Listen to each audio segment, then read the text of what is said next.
She said it was just one time. I found out because her phone lit up while she was in the shower. I wasn't looking for it, but the screen flashed. A message from someone named Mark. The preview read, "Last night meant nothing. You know that, right?" I waited until she was out. She was humming. Didn't know I'd seen the message. I didn't say anything that night. Didn't ask. Didn't even react. The next day, I watched her scroll through her phone like normal, like nothing was different. When she left for work, I sat down and looked through the messages carefully. The texts weren't many. A handful of quick exchanges, mostly casual, some late at night. One photo, a drink, her and him, smiling too. Cliff, she called later, asked if I'd seen the movie I wanted to watch. I said yes, even though I hadn't. She told me about her day. I listened. That evening, I told her I needed space. She asked why. I said, just time to think. She said, it was only once. I replied, so is goodbye. She didn't argue, just went quiet. I packed a bag and left the house while she was asleep. I didn't yell. I didn't cry. I just walked out. I didn't want to make a scene. No confrontations. No drama. Just facts. The next morning, I changed the passwords on our shared streaming accounts. Netflix, Spotify, everything. She noticed but didn't say anything. I called the car dealership where we leased the SUV. The contract was in my name. I told them I wanted to end the lease early. They asked why. I said, personal reasons. They warned about fees, but I didn't care. I arranged for the car to be picked up in a week. No surprises. At the bank, I moved my paycheck out of our joint account into a new one. I opened a loan. I set up all bills to be paid from there. She asked if everything was okay with the finances. I said yes, that was true. Everything was exactly how I wanted it. I found an apartment 2 blocks from our place. Smaller, cheaper, just enough. When she came home, she asked if I'd seen her new haircut. I nodded and said it looked nice. She never asked why I was distant. 2 nights later, she invited me to dinner, said she wanted to talk. I said I was busy. She didn't push. I spent that night packing the things I wanted to keep. No big stuff. Just memories I didn't want to throw away yet. The day the car was picked up, she came home early. I was calm when she asked what was happening. I told her, I'm moving out. She didn't cry, didn't shout. She just said, I thought it was just one time. I didn't answer. I didn't say anything. I just closed the door. She called me the morning after I moved out. Her voice was flat, almost rehearsed. We need to talk, please. I didn't answer. She texted twice. First, a simple, can we meet?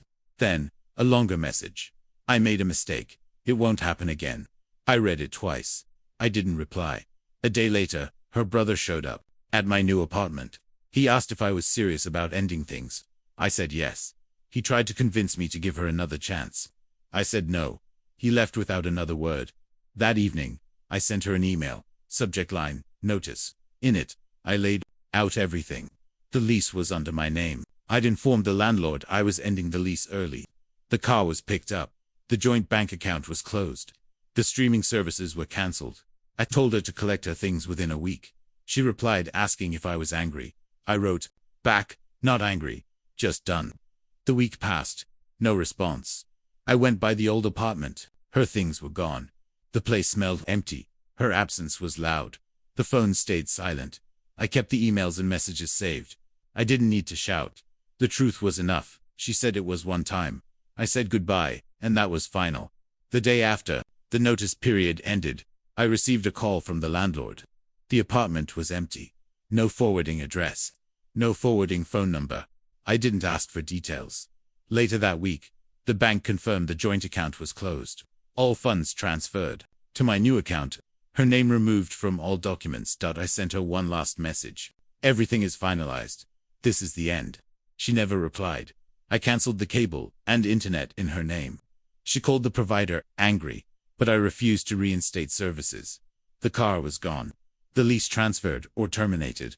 I wasn't sure. It didn't matter. The keys were in my drawer. Her friends texted me, confused. Is it really over? I didn't respond. I kept my distance.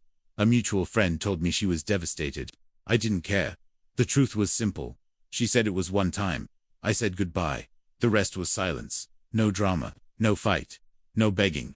Just clean, quiet closure. And that was enough. After the last message, everything fell into silence. That silence wasn't empty, it was full of finality.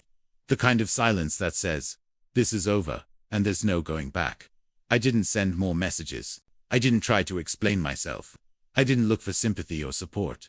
I simply moved forward. The apartment lease was officially in my name alone now. I called the landlord, updated all contact info, and requested no forwarding address be given to anyone who asked. When she left, she took only a few things: clothes, some books, a few pictures. The rest, I boxed up and donated. No note, no parting gift. Just gone. The car was returned, as planned. The dealership called to confirm they'd received it. No issues. I paid the early termination fee without complaint. It was a small price to pay for peace of mind. The keys sat in my drawer for weeks after, reminders of a chapter I refused to reopen. Bank accounts were closed. I moved my money to a new account with a different bank, far from the one we shared. I canceled the joint credit card. I paid bills on time. I kept my financial life clean and separate. There was no space left for her in it. She tried to reach out a few times, texts that started polite, then desperate. Can we talk? Please. I made a mistake. I want to fix this. I read those texts, but never replied. No confrontation, no negotiation, just silence. Friends called, asked questions. Mutual friends asked if I was okay. I told them I was. No details, no stories, just the truth. It was over. I didn't owe anyone an explanation, especially not her. Months passed, the silence stretched. She moved on, or at least tried to. Social media posts hinted at new beginnings. Parties, nights out. I didn't care. That wasn't my life anymore. I rebuilt my routines slowly. Early mornings at the gym, quiet dinners alone, weekends spent reading or working. No distractions, no reminders.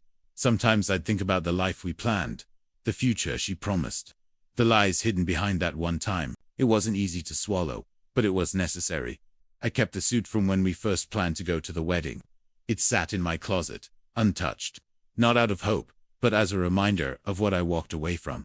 People say time heals, maybe, but time also reveals what's worth holding on to, and what's worth leaving behind. I learned to let go without yelling, to close doors without slamming them, to carry dignity when everything else felt broken.